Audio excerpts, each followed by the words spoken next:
welcome to Älvsborgs Church. Thank you very much, Hans. It's such a pleasure to have you here for our Bach celebration. Yes, yeah. Well, it's a great honor to be taking part. Yeah, so we're going to listen to your performance on Sunday at 6 o'clock, 6 p.m. Yes. Yeah. Of The Art of the Fugue. Yes. Which is a very special work. Yes. Well, it's one of those pieces which everyone's heard of, but almost no one's heard actual performances of, or they're rather rare. So this would be a rare chance for people to hear the entire Art of Fugue performed on the organ. So the Art of the Fugue. Yeah. What kind of music? What kind of musical world is this? Well, Bach is in a very interesting place, musically speaking. The Art of the Fugue presents a single theme, a single key, a single form. And out of it, he makes an enormous canvas, which sums up really music from the Renaissance to his own time, and it in fact looks forward to other styles of music. There's even bits which sound like jazz.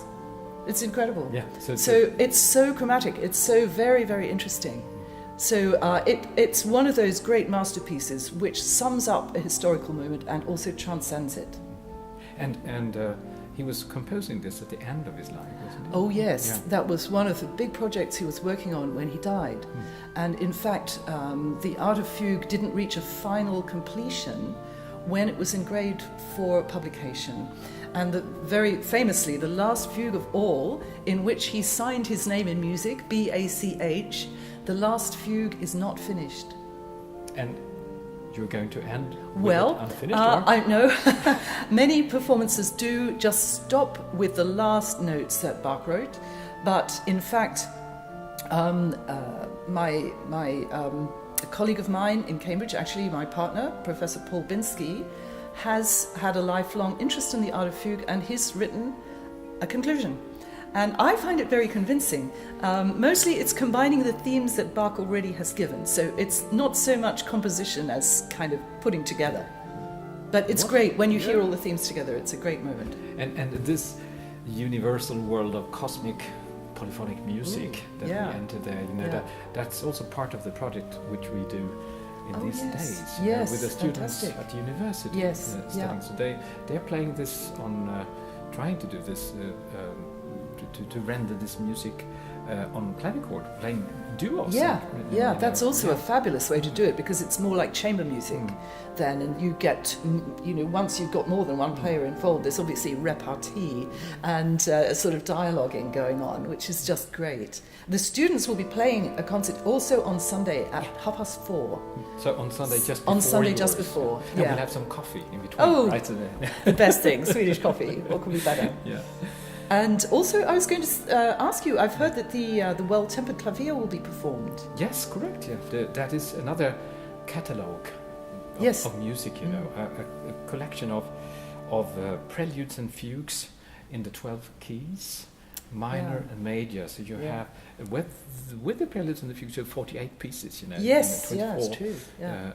pairs of pieces, and so that's going to be performed on clavikord by Ulrika Davidsson. Yes, my partner in life. Yes. Oh, good. Well, partners are very important in every respect. Yes, and that's going to be here as well, I understand. That's going to be here on Saturday, starting at 3 o'clock in the afternoon. I'm not going to miss that. So a little bit of introduction, and then we're going to hear also the composer Fredrik Hagstedt read poems in between these pieces. So after the introduction, we get into this catalogue of music, which we are pretty sure that Bach meant to be an educational, a cultural educational work for his children and for young people to learn the vocabulary and the techniques, and with the preludes being in different affects and atmospheres about different aspects of life.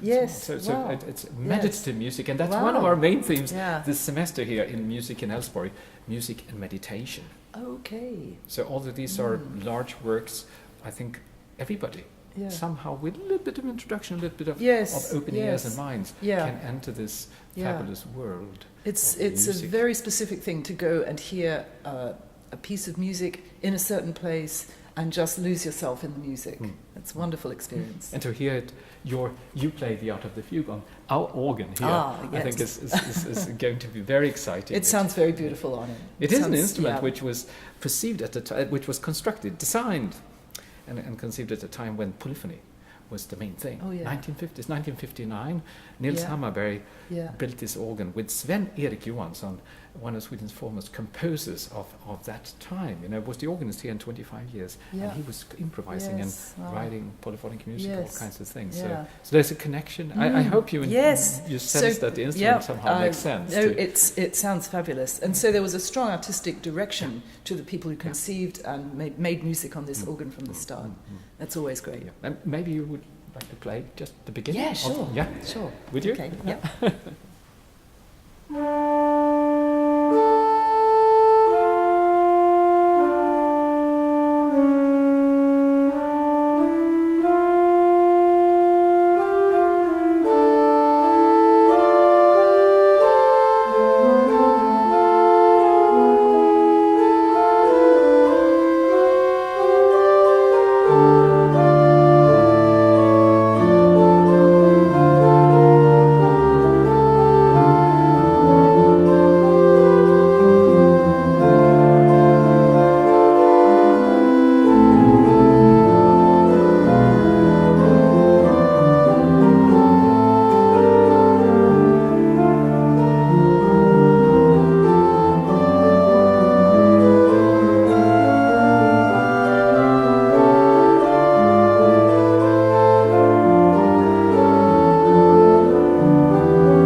So part of the Bach project is that you're going to meet and work with the students at the Academy of Music and Drama. Yes, that will be a very exciting moment. I'm really looking forward to it. I've heard some of your students before and they're excellent, really excellent. Yeah, thank you. And they're looking forward very much to working with you, both with, of course, with music by Johann Sebastian Bach, but also with English. With British or English music, 18th century and so forth. There's a special instrument at Artisten, which is actually an English organ from 1800, around about 1800. So we're going to have a special study day on Friday about that. And in the Bach project, you're going to work with the Art of the Fugue and some other pieces prepared by the students? Yeah, indeed. In fact, the once you get to know the Art of the Fugue a bit, you can see how Bach quoted some organ music from the really early part of the 17th century. So you can find little bits of Jan Pietersson's Speling in the Art of Fugue, and also Frescobaldi. And they were the two really important influences that really got the school of polyphony in keyboard writing going right up until Bach's time. So the whole 17th century. It's all, so that's all there. And also Buxtehude, Bach's, in a way, his great mentor in his youth, wrote some very significant pieces, I think, for the Art of Fugue. The title, Contrapunctus, is what Buxtehude called his compositions, and he used the technique of inversion, which Bach took up in a very big way. So I think it's pretty sure that Buxtehude must have been one of his models. So counterpoint was generally in the 17th century something that composers explored. Yeah. As part of looking at music as science or something.